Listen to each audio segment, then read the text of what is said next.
Watch it! Watch it! Watch it!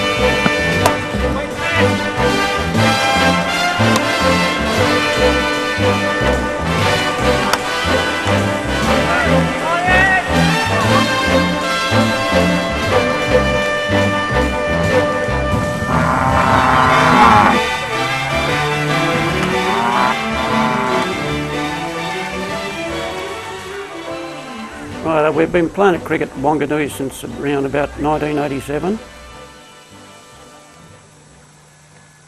There was a Mullumbimby side, a Wilson's Creek side that played at Mullumbimby Oval in Mullumbimby.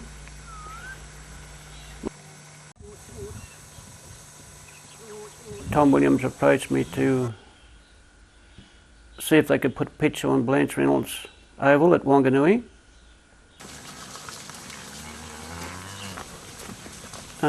She agreed, saying it was a good idea. It was good for the community. So then later on, Tony Hibbert and some of the players from the Mullumbimby side organised for a pitch. Later on, Mungo McCallum donated a hemp mat to be played on for quite a while until it wore out. Bloody main arm cows, I wish they'd never got into my paddock. They have that much trouble getting them out. They're a bloody nuisance.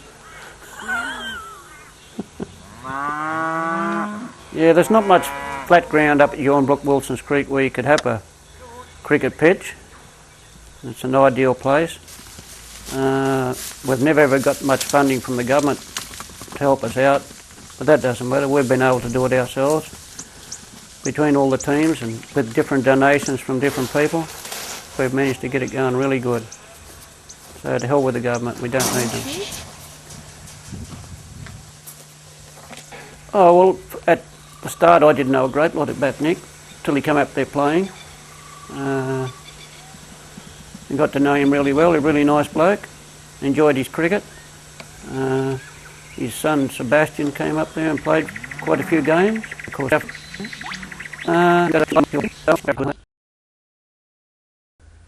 The cricket's been going for about 15 years at Wanganui, and with all the young blokes that are interested in playing up there, a couple of young blokes from in town even, that play grade, I'd imagine it'd go on for another 15 or 30 years, easy.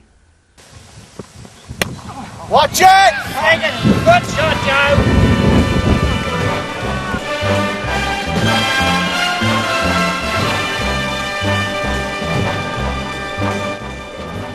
It was a few months after Nick had died. It was the beginning of the next cricket season, and it just seemed stupid not to have to continue the cricket. And so we decided, we talked about it at the Echo, and I'm sure Andrew Whittaker came into the office with a story or like introducing the season, and I was the sports editor at the time, so we thought, well, let's have a Nick Shan Memorial Series and keep, the legend going. Everybody thought it was a great idea because everybody loved Nick, and everybody, he loved everybody that played cricket. He loved all those people. He loved those days and the picnic part of it, and just all getting together, and he loved the pitch, just pulling everyone together. That was his whole thing, as everyone knew. And he loved playing the game. He loved, I always thought he was a really good bowler and a really good batsman. But it wasn't just up there. He'd go to the cricket in Brisbane, and every year they'd have a trip, and he always followed it. Once it got going, Colin Heaney offered to make the trophy, and then all that was really exciting. And really, the last couple of years, Simon at the Echo has just kept it going, and I'm sure it'll go on for a really long time.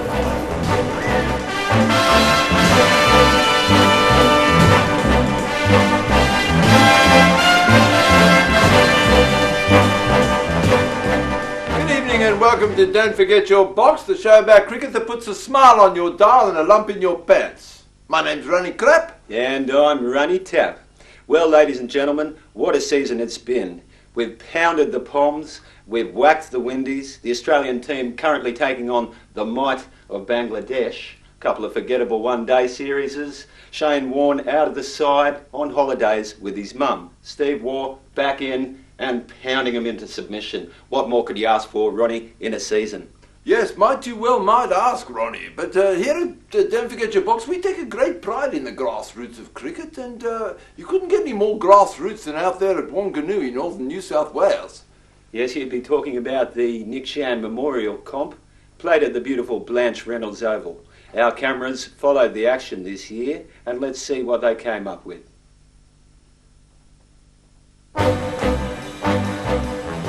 Here we are at the beautiful surrounds of Blanche Reynolds Oval in northern New South Wales, a place called Wanganui, where they've been playing social cricket there since 1988. And let me tell you, viewers, it is truly one of the most marvellous grounds I've ever been at. The surrounds are just fantastic. There's a beautiful water hole. Lovely barbecue, sumptuous grandstand area. There's the hill, Ronnie. And see that house on top of the hill? That's where Blanche Reynolds herself lives. She's 93, not out, and we'd like to send best wishes to Blanche. Well done, Blanche, and I'm sure you've got the best view in the house.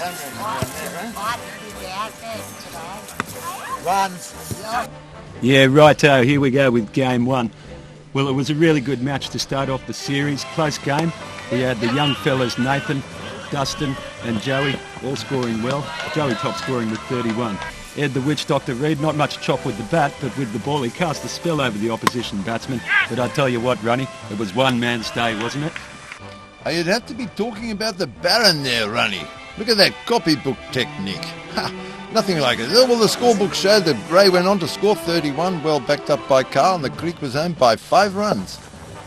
Okay, in game two, Maynarm couldn't get on top of the Gecko bowlers. Brooker, Bryan and Basil scored some runs, but they had no answer to the power game of the brash new Echo outfit.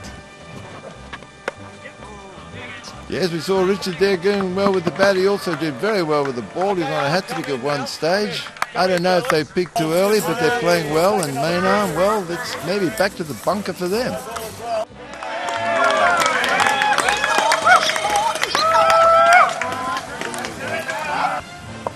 Okay, game three saw the Geckos backing up for the next week, taking on the home team, and they continued their good form into the next game. For Wanganui, once again, the young fellas hitting hard. Blaine, Chris and Joe doing well. Yes, there was Ed and Clary there, really trying to ponder their way out of some problems here, but I'm afraid there was the Echo home and a well-deserved win by 5 wickets. Okay, now just look at this footage. Game 4, this is before the coins even tossed, Ronnie.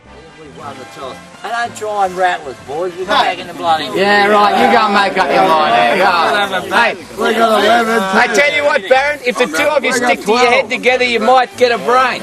Get a scrum going. Yeah, there seems to be a little bit of needle in this game there, Ronnie. However, I think Maynarm, they steamed into this game. Baz and Brian both put some good runs on.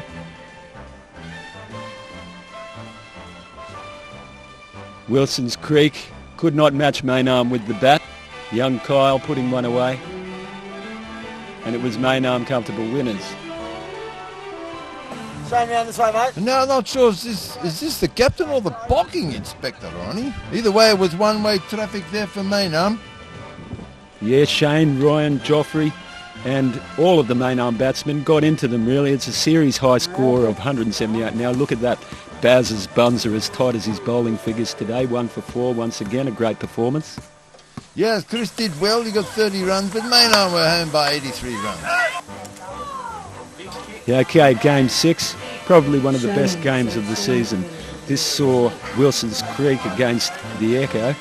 Creek led off with Carl scoring 30 and Nick with a very fine 44. Yes, it was a big horse for the Echo. The talented squad came through, though. Derek, Greg and Big Bill from Bangalore all chipping in there. They're looking enormous form to the semi-finals, I'd say, Ronnie. Welcome back to Don't Forget Your Box, and we hope you've enjoyed the show so far. There's plenty more to come, and now I think it's time for our player profile. This afternoon, Ronnie, we have a very special cricketer. His name is Saffron Shand. He's on his way straight to the top. He comes from northern New South Wales in a place west of Mullumbimby called Cooper's Lane. He plays for a team called the Upper Maynarm Anarchist Alternative Autonomous Cricket Collective, which is a mouthful in itself, Ronnie. But I think you'll find this is some of the more inspiring footage you're likely to see. So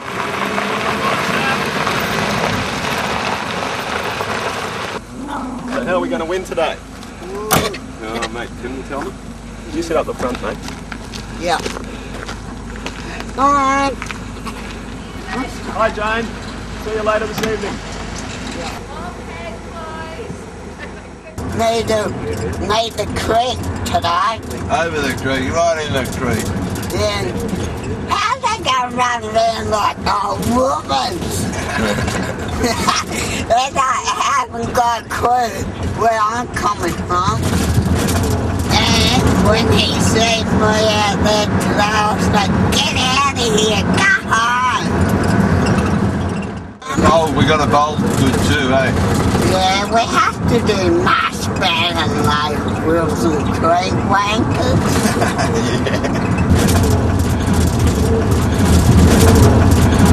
What are you getting?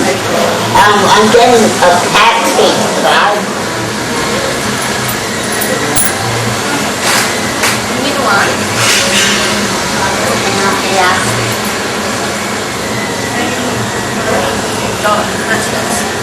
Thank you. Yeah, I'm the second. Peter, I have to say no, Peter, don't run. When I call you, don't run. Don't do what I say. Is that right, Bob? Right, excellent. What I'd like to hear. How are we going to do it? How are we going to slaughter It is all in the head. And it's putting your head down. Just realise Yes, we were very impressed with young Saffron Shand, Ronnie. An inspirational cricketer, really. Very generous. You watch this, he's always ready to pass on a few tips to the younger players about the finer points of the game. Yeah, well, mate.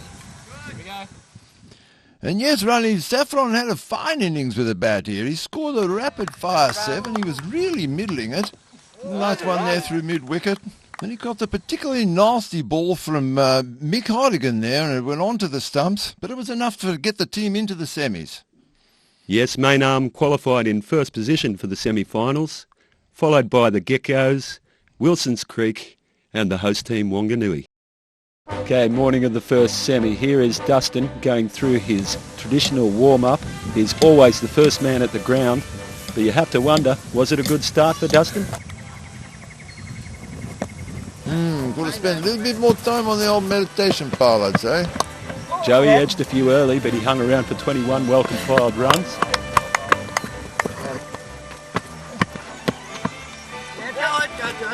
Yes, it really put some pressure, as long as we can see here. They're going for quick runs, and the wickets started to fall there. He's gone. Morning of the second semi. Wilson's Creek versus Maynarm. Chris just going through his voodoo ceremony.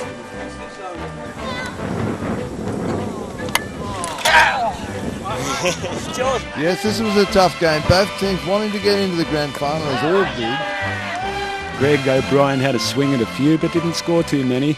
The score of 99, not enough to contain the powerful Maynarmers. You won't keep them out of the final. No, and all augurs well for a great grand final, I think. Ronnie, look at Berkey's in top form. It's going to be a tough game. Now just watch this catch by Carl off Johnny Burke to dismiss him.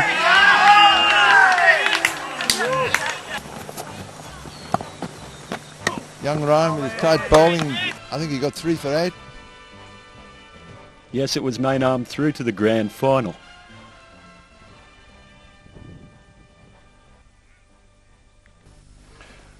Well, welcome back to Don't Forget Your Box, and I must say, Ronnie, the ground really looks a picture out there. It makes me feel like having a run around myself. Yeah, well, don't get too far ahead of yourself there, Ronnie. Well, all the teams have sorted themselves out. It'll be the old stages from